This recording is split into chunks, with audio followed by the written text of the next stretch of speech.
Hello water sign, Cancer, Pisces, and Scorpio. Welcome sa ating channel.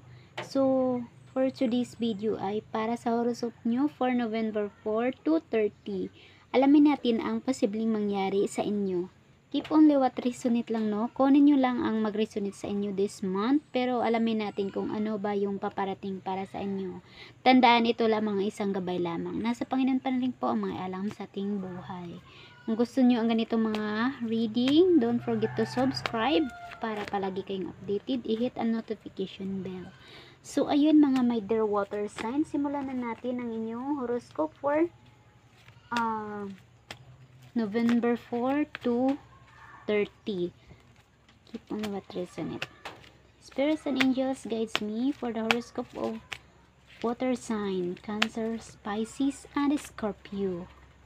Wow, the Chariot ang unang lumabas, no? Kuha pa tayo. Bigyan mo pa kami ng card. Uy, 3 of Cups. Please, spirits and angels, guides me for the horoscope of water sign. So, alamin pa natin, no? Ano ba ang possible na mangyayari sa aming kapatid na mga merong the world. So, Page of Cups. Merong the 3 of Coins. Alamin pa natin. Please, Guardian Angel, please, ano pa bang mga mensahe sa aming mga kapatid ng water sign?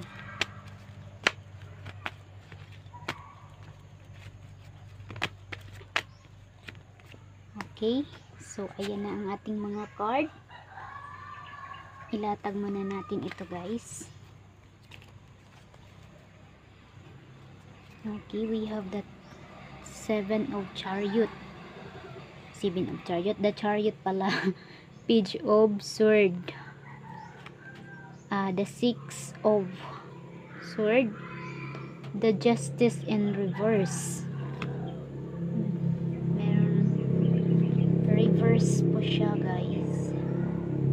So meron the Queen of Cups. Latag lang natin muna to, ha. Alamin natin ang mga mensahe sa bawat card. Okay, ito na po.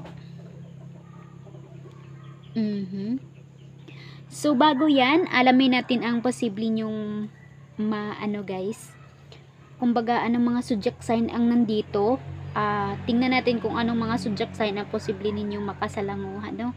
So titingnan muna natin kung ano ba yun, mga zodiac sign na yun. So mga may dear water sign, mayroon tayo nasasagap dito ng mga energy na posible ninyong ma-meet this month. Meron tayong Aries, merong Taurus, merong Pisces, merong Leo, merong Libra, merong Aquarius, tsaka merong Capricorn dito, guys, no? So, ngayon po alamin natin ang mga mensahe na bawat card. Okay?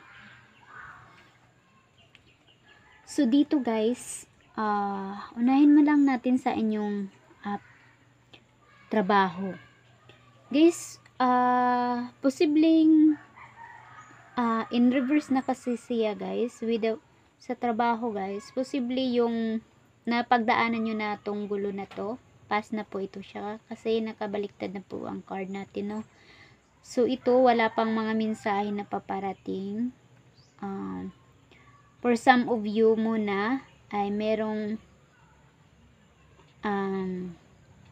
offer na paparating sa inyo for some of you. And then kung ano man yung pinaglalaban nyo, wala pa siyang justice, no? Hindi pa papanig sa inyo ang buwan na ito. Okay? Pero meron tayong nakikita, for some of you naman, is merong celebration with the 3 of Cups, or posibleng may bagong simula dito with the 3 of Cups, fulfillment or victory. Merong celebration tayong nakikita dito, guys. Posibleng kayo ay magkakaroon po ng kumbaga reunion, ganun. Meron kayong sineselebrate for some of you, okay? So dito, with the Queen of Pentacles, kayo po ito, stable na po ito. Kumbaga, kayo ay napaka-kind nyo dito. Isip nyo yung mga tao sa paligid nyo, guys. Kumbaga, gusto nyo silang tulungan dahil kayo ay stable na tao. Posibleng kayo ay dahil sa ganitong tagumpay, dahil sa Three of Cups, tagumpay na kayo. Balak nyo tumulong sa ibang tao. Wow, ang galing naman ng mga water sign. Kindness.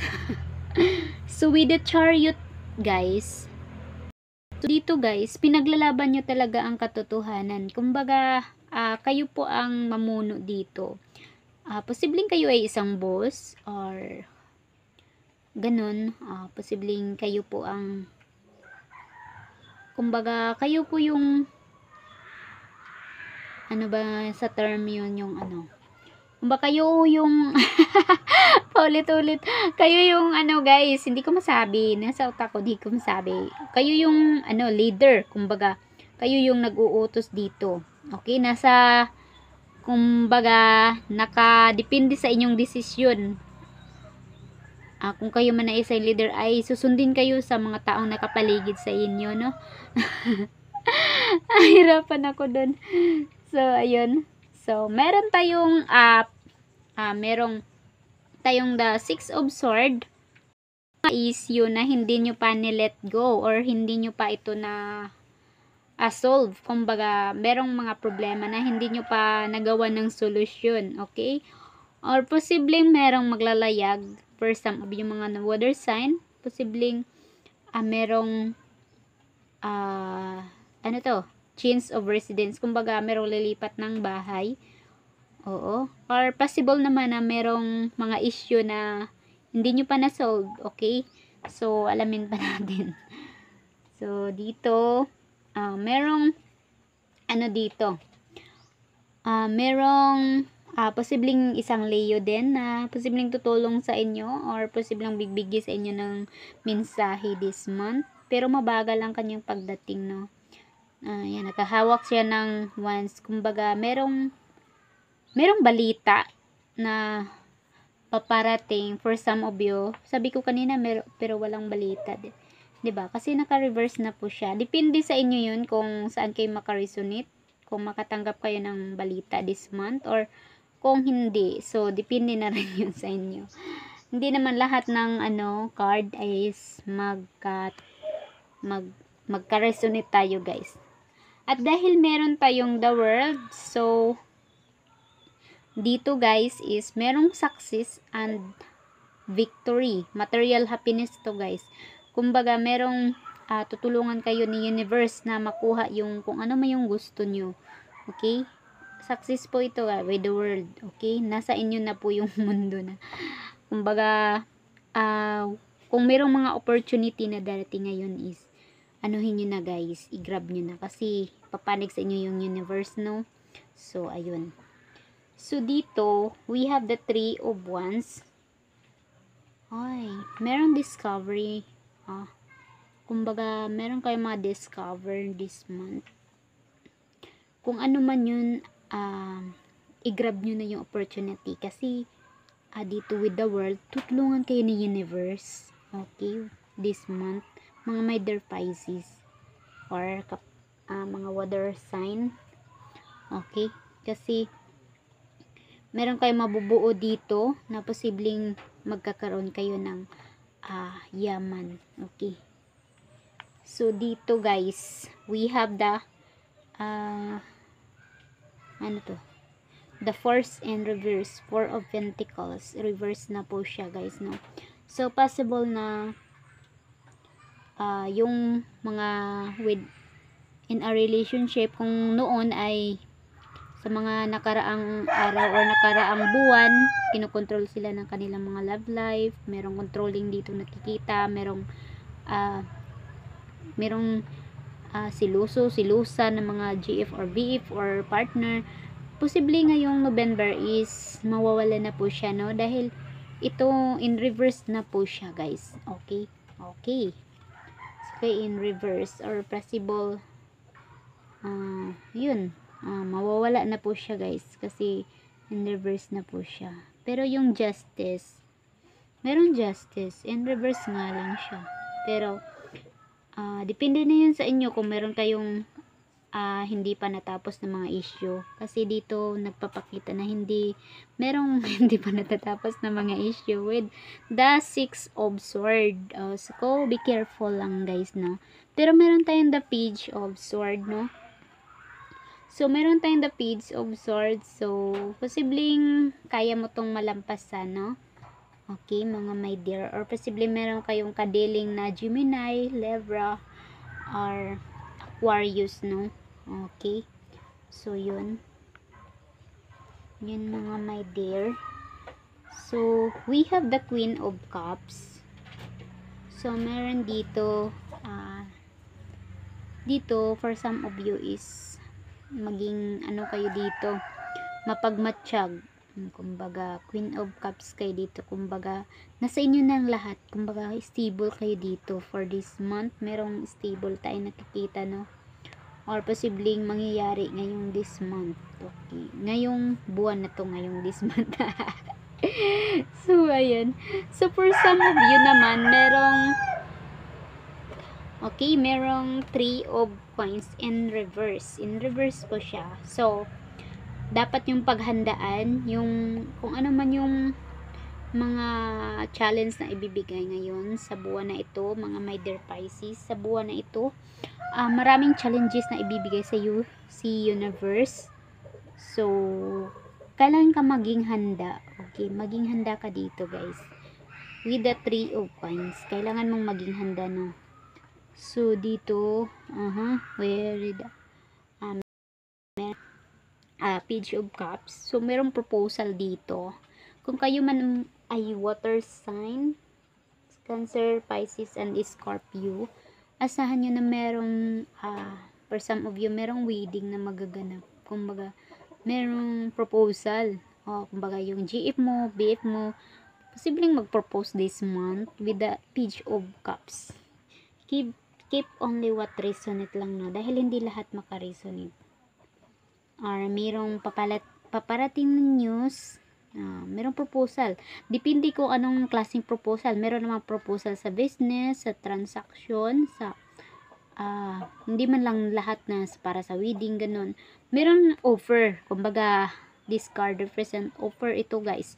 At siguro offer ito kasi nakikita natin dito celebration. Kumbaga merong offer dito, tanggapin nyo lang ito guys, no, kung ano mang mga offer nito, kasi positive ang ating card ngayon. More of the card is a positive. So kung kailangan yung tanggapin yung mga offer na yun, kasi nandito si the world. Okay, at saka wala nang gulo ang mangyayari for some of you, kasi in reverse na po siya. So ayun, yun mga my dear water sign, no. So sa trabaho naman, makikita natin na kumbaga peaceful na siya. For some of you, peaceful na siya. At asahan nyo na maraming papasok na pera para sa inyo, dahil meron kayong kumbaga nakikita ko dito na maraming offer. May kinalaman sa pera ito. So tanggapin nyo lang yan. Claim the positive energy. Claim nyo lang yung mga ano na yun, mga offer na yun, para maging masaya. Celebration. So merong offer dito guys, paulit-ulit na lang ako guys. So ayun mga my dear Pisces,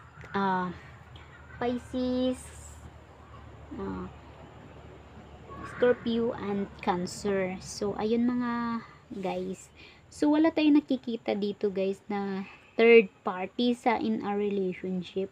Nakikita ko dito guys na masaya naman ang pagsasama sa mga taong pinanganap na water sign this month. So yung gulo, siguro in the past pa to, kasi in reverse na siya ngayong November, no. Wala akong nakikita na magkagulo dito, no, kasi in reverse ang ating card. Yun, walang gulo kong nakikita sa relationship. Sa pera naman, maraming papasok dahil magkakaroon kayo ng ideya dito, no. merong ideya na papasok sa inyo guys, at saka yung mga controlling yung mga relationship is mawawala na siya this month. So yung possessive na mga partner, magbabago ang lahat kasi. So ayun, so ayun lang guys, thank you for watching mga my dear water sign. Alamin natin ang inyong angels oracle deck, kung anong kalagayan ng inyong relationship of this month. Okay, angels oracle deck, please give me a message. Sabi ko kanina, let go of control issue.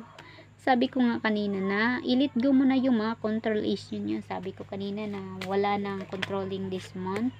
So kukuha pa tayo.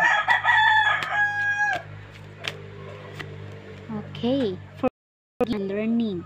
So kailangan mong patawarin yung kung sino man yung nagkasala sa inyo. Kailangan yung patawarin yun. Alam nyo ba guys, kapag hindi nyo yung patawarin, nasa puso nyo yan. Yung puso nyo ang kumbaga mag-suffer. Medyo masikip yung puso nyo. Kumbaga masikip yung dibdib nyo pag merong taong hindi nyo patawarin. At kung masikip yung dibdib nyo, magkakaroon kayo ng negative energy na siyang dahilan na hindi pagdaloy ng mga blessings sa inyong buhay. Ang gulo kasi yung nagbabara sa ating mga blessing, no? Kaya kanina sabi ko merong engagement, merong proposal. So confirmation talaga siya guys, no? Merong for some of you merong separation, okay? Time apart from your partner is on the horizon to.